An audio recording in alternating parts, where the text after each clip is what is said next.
to the Man Cup has hit the express lane as we are in Game 4 of the semifinals here in Major Series Lacrosse action.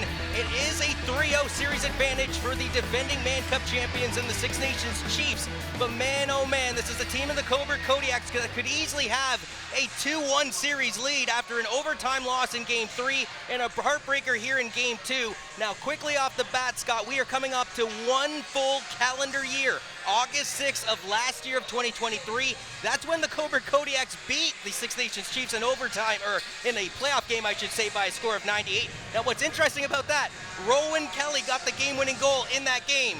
He's in the lineup tonight.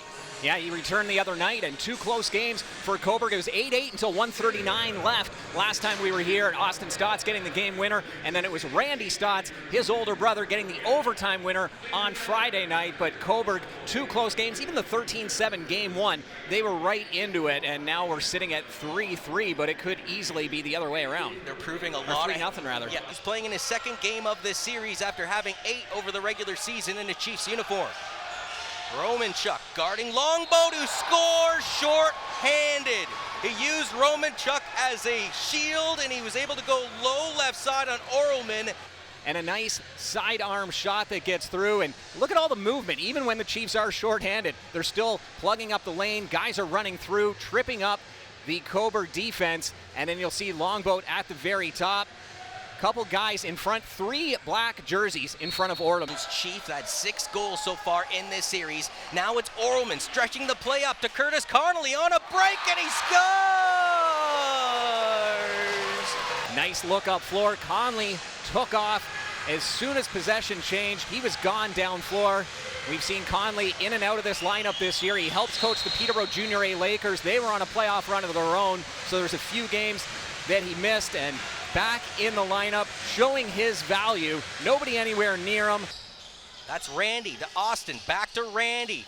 Tiptoeing around, and he scores. The guy that had the overtime winner in Game 3 has made it a 2-1 game here in Game 4. So it's kind of a double-edged sword when you're defending these guys, but you can see Jamison plugging the lane in front. He causes some traffic down the middle, and then that leaves a hole for Stotts to just come through, and he's got one of the more accurate shots in this league, and he finds the top corner. And you can see how Orelman saw it right here on this last angle, right into that top shelf. Brock Hanley wisely, just lethargically carrying the ball and crosses over the floor to Ryan Haig. 3 seconds left on possession. He's going to roll this one down, and he scores! Ryan Haig with a desperation shot as the possession was clocking down. That was right as the 30-second buzzer was going off from long distance. Everyone's going to the bench. You can see the guys just hovering in front of the Kodiaks bench. Other guys are running towards it. This is just a shot looking for a reset from way out, almost where that blue line would be in hockey. So Cobourg looking to get their first taste of the lead, and they get it right here. Brock Haley, 1 minute and 37 seconds into the second period, and the Kodiaks roar to their first lead of the game. Just that classic overhand release, and you can see Cobourg on the near side. They've got 3 guys. They're playing the 2-man game on that far side, and then it's Aaron Woods setting the pick, bringing 2 defenders with him, and Haley goes right over top of all 3 of those bodies, and you see Orelman happy with that one. That's Eli McLaughlin, I believe. Randy Stotts looking for a seam. Stotts found one and scores. My word, his second goal of the game. A gentleman that has 5 now in the postseason. I was talking to Randy during the intermission, bit of a split crowd, and you hear the cheers as a lot of fans made their way from Tyendinaga just outside of Belleville. And they love Randy Stotts. So many of them were talking to him as he was leaving the floor, and as soon as that ball went in, a big ovation erupted. It's now to Thompson. Thompson looking for a seam. Thompson trying to go low, and he squeaks this one through and scores! Zach Thompson with his 3rd goal of the postseason. The initial one hits Hill, he gets a piece of it, and then the hop back goes off the back of Hill and bounces through. He turned, tried to recover. He knew that ball was behind him, but it had already crossed the line at that point. And again, it's Aaron Woods doing a great job in the middle, taking 2 defenders with him. creating that extra space. Right off the draw, Six Nations looks to tie it up, and they do. Oh my word. Tim Edwards won the draw, went in, did it all by himself, and within a blink of an eye of the Cobourg's goal from Zach Thomas, they tied this game up. That's 6 seconds according to the officials. That's as quick as you're going to see a goal, and once again, talking about the importance of face-offs, Tim Edwards, a perfect face-off win, and he just takes it all himself. A la Jake Withers of the Peterborough Lakers, who we see do that so often. We haven't seen Edwards pull that off in this series. Right down Broad Street. It's Cree actually blocking it. 10 seconds left on possession, but the Chiefs end up taking over anyway. Numbers the other way, led by Bell. Bell tries to go top shelf, and he scores. Ring the bell. Tyson Bell with his second goal of this series. The big celly from Bell as he salutes the crowd right beside Orleman, who came in to take this game. Transition goal. We saw him earlier just wind up for that big shot, and then look at the celly into the glass, and then he points up. He's now got 2 goals against the Kodiaks, so that's combined 4 out of his 5 goals against Cobourg. As Hill looks behind him, and they score! I thought Hill got enough of it, but it just crossed the line. And that didn't take much time at all, just 17 seconds into the man advantage. And it's another trickler. We saw this earlier on the last Cobourg goal. Hill gets a piece of it, and then it takes a hop. It could have bounced either way, and you'll see exactly how it bounced on this time around. You see with the extra players out there, and again, it's Woods plugging up the middle, creating that extra traffic in front of Hill, and at the last second, he has to guess where that ball is going. That's the 3rd goal in a row that Woods has plugged up the lane. Who, by the way, did not play in the regular season for the Chiefs, but now in his 3rd playoff game, the Albany Firewolf getting much-needed court time as Six Nations. Who else? The hat trick is his. He had a Game 3 overtime winner. Well, he's got 3 goals here in game number 4. First 2 goals from Stotts were from the outside. This one, he gets a little in tight before he's able to get that shot off. And it's that great ball movement. Dane Smith circling around. He's got that big reach, one of the best shooters in all of lacrosse. Circling around, you think, is he going to shoot? And instead, all of a sudden, Stotts just sneaks into the frame, and he buries it. Regular season game against the Peterborough Lakers and pulled out the victory, Scott. They then had 18 days off and have showed 0 rust as they continue to rumble. It's a touchdown on the board for the visiting Chiefs. And again, Six Nations finding themselves in tight. We saw in the opening period a couple goals from far out, and this time they're able to get through that Cobourg defense, and it's Thompson just sidestepping his way in, and then he does that twister shot right at the end. That was a shot that didn't have a name in lacrosse for the longest time, and then it became very popular, and someone came up with the name The Twister, and it's stuck for the last few years. Chance fanned on the shot. He was looking to get it between the legs of Hill, but unfortunately the ball stayed behind him as he followed through. And then back the other way, it's Austin Stotts. Man, oh man, a game of ebbs and flows. Grennan with an opportunity. Fans, Austin Stotts back the other way. That's a huge goal with under 5 minutes left to go in this period. 3 unanswered goals for the Chiefs. And Austin Stotts using his brother as a bit of a screen. You see Randy in the middle there, plugging up the lane. He takes a big hit through the middle and then cuts to the other side. He's an option for a pass. Instead, they go over to Austin Stotts, his younger brother, who is streaking in. Here comes Thompson as well. It's Phoenix going in and scores! Jeremy Phoenix, what a goal! His 2nd of the postseason, and the Quebec native has brought his team within 2. That's a nice look from Phoenix. Bit of a tough angle, running out of real estate as he was approaching the side of the crease, but somehow Phoenix able to go far side and find that opening. And look, he goes from a standstill. He's just asserting the situation, making it Six Nations Chiefs defense guess that he's waiting for his offensive players to come on the floor.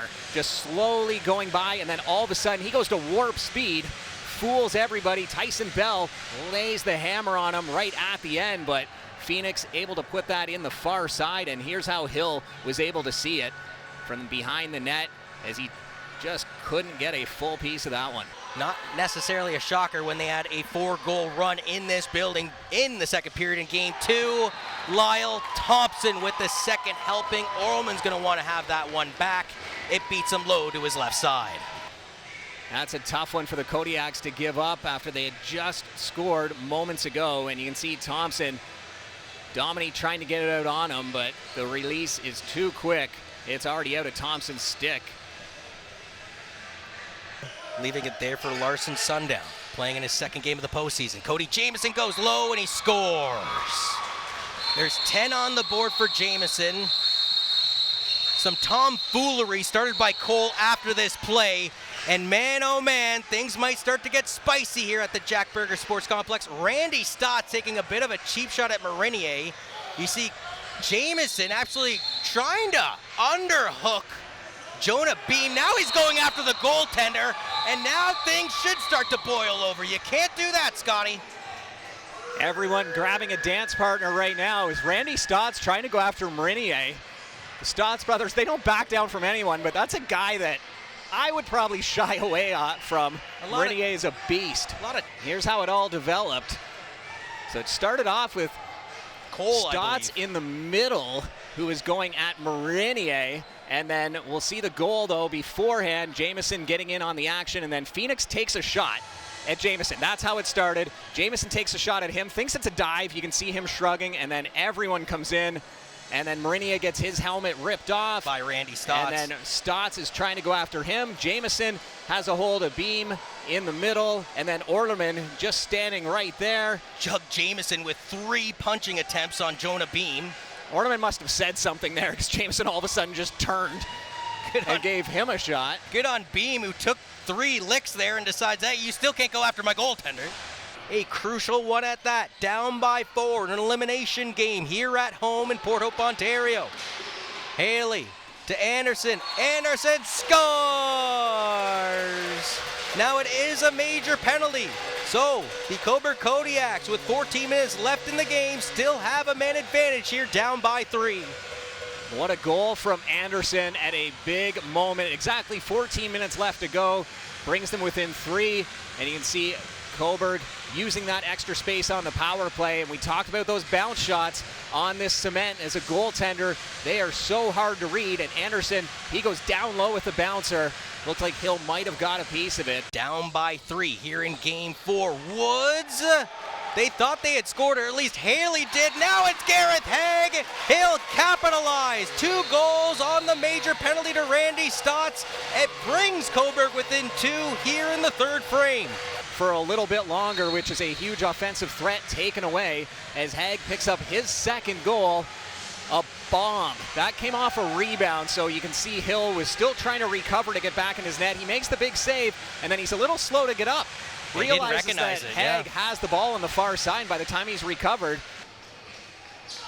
Dane Smith into the zone. Dane Smith looks to rip this one. Ends up hitting traffic, kept in from going over and back from Longboat, who gives it to Lyle Thompson. Lyle Thompson shoots and scores. A hat trick for Lyle Thompson. Watch how perfectly he unloads this. Underhand shots, they look like they'd be as easy as an overhand shot. They're not. Your trajectory is a lot different. You have to keep the ball in a weird position as you're moving your stick around, and guys who have their sticks in their hands at all times and who practice this shot, those are the guys who are successful at it. And Anderson, who had 13 goals and 13 assists in the regular season, scores! Mr. Anderson with his 2nd goal of the night. This is a gentleman that now has 14 for the Kodiaks in the postseason. As they gain possession, the defense flew off that floor to get the offense on, and then just moments later, as everybody is set up, Anderson finds a small opening and buries it down low. And you can see a better look at it here. 2 white jerseys on him, everyone else to the far side of the floor. A short-handed marker for Anderson. 6 Nations, but they also know 2 goals might not be enough to win, so they'll be looking to drive the lane if they can. Dane Smith out front, and they score. Smith to Bomberry. Bomberry squeezed between the defenders. You knew the Chiefs, as soon as they saw something opening up, they were going to go right down the middle, and Bomberry doing a great job as the Chiefs working around the outside, killing a bit of that clock, but then Bomberry just sees a big open hole down the middle. He goes full speed, gets that pass, and a nice finish. Orteman gets a piece of it, but not enough. I believe they are with 2 seconds. The buzzer will sound, and Six Nations prevails here on your Sunday night by a score of 12-9. The streak continues as the Chiefs continue to dominate over Ontario-based teams over 364 days, 21 wins in a row, and a potential lineup, if you will, Scott Arnold, of an undefeated Mann Cup championship. Yes, there's still a lot of lacrosse left to be played, but you have the Six Nations Chiefs entering the MSL Finals undefeated. You have the Victoria Shamrocks in the WLA 18-0 after their regular season, starting their postseason soon. Yeah, they've still got 3 rounds to go through. In the Victoria side, the Chiefs will either have to play Brooklyn or Peterborough, but for the 4th time in 4 seasons, the Six Nations Chiefs off to the MSL Final. This is their 9th visit to the MSL Final in the last 10 seasons, so their dominance has been going on for a decade.